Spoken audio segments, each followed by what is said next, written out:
A blessed Gaudete Sunday to everyone. Gaudete is Latin and it means rejoice. Today is intended to be a short break in our Advent observances where we remember that despite how much work is still to be done, there is also much to rejoice about. And most of the readings reflect this intention. Father did a wonderful job of sharing the words from the first and second reading. But the gospel today, well, it seems intent on keeping us on track, keeping this break short, because John the Baptist's words exhort us to continue this important and challenging work. And what struck me in the gospel is that if we are interested in carrying out the intentions that John the Baptist gives to the crowd and by extension is for all of us, we need to embrace two virtues: humility and fortitude.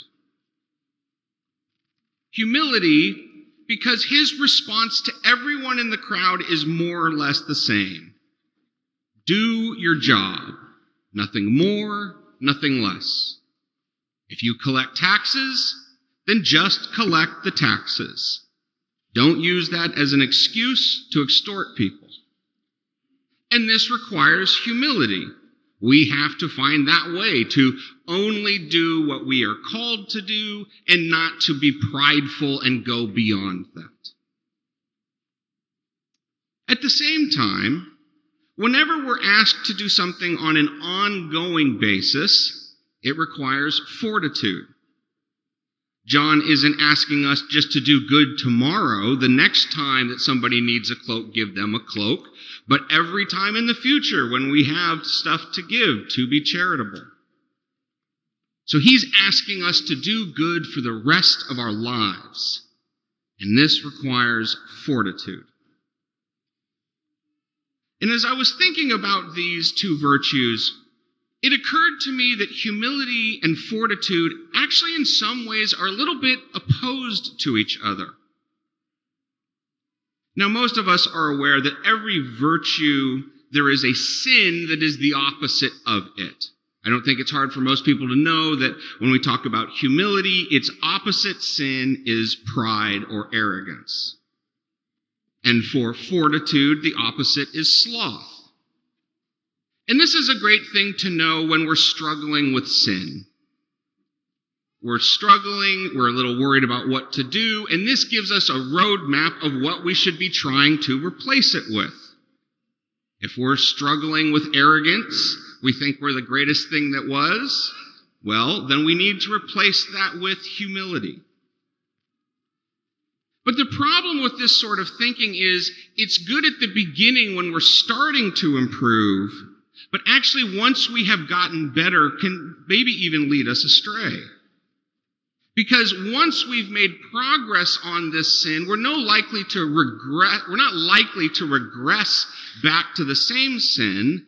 We're actually likely to do something that is an extension, or what I would say is similar to the virtue that we are aiming for.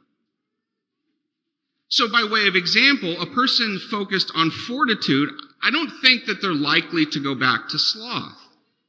But they are likely to become prideful. They have success. That success repeats itself. And who, when they are successful, isn't tempted towards getting a bit prideful about it? So in that way, pride is adjacent to fortitude. For humility, we know the opposite is pride or arrogance. But I would argue it is adjacent to sloth. A humble person is often tempted towards inaction. They think, I'm not much, I'm not worth much, therefore I don't know that I should be doing anything. I'm not the great one who needs to do something. And so they're tempted towards inaction. And so with this, we kind of have a complete picture.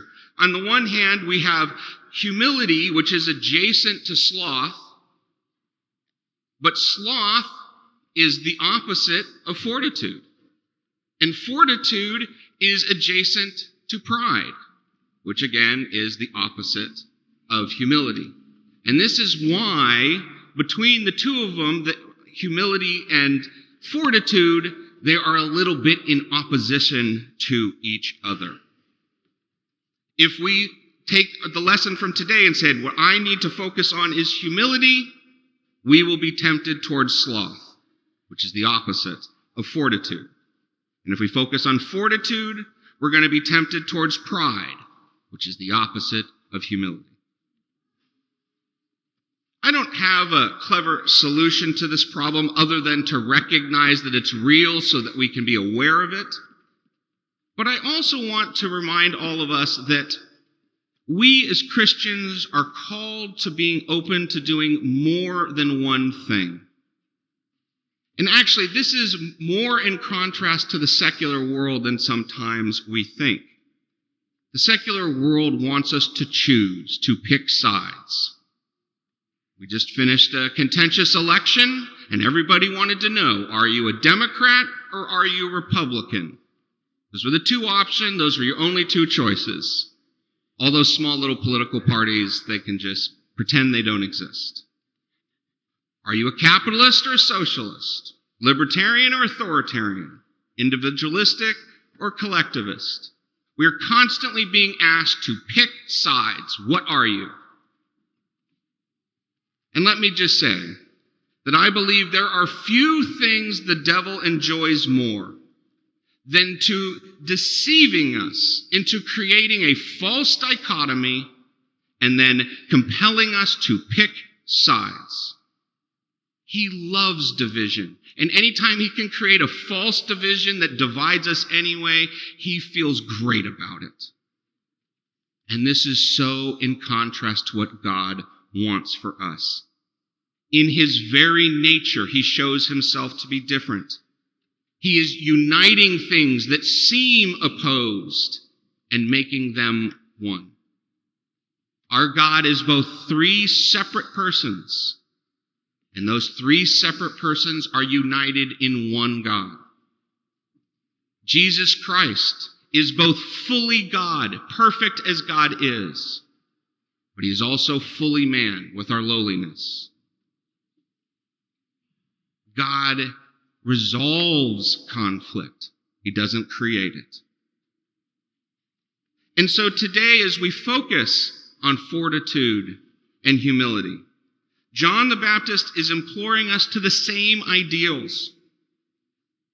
That we should take where there is seemingly conflict and find the way to have both the fortitude to act, but at the same time find a way to do it with humility.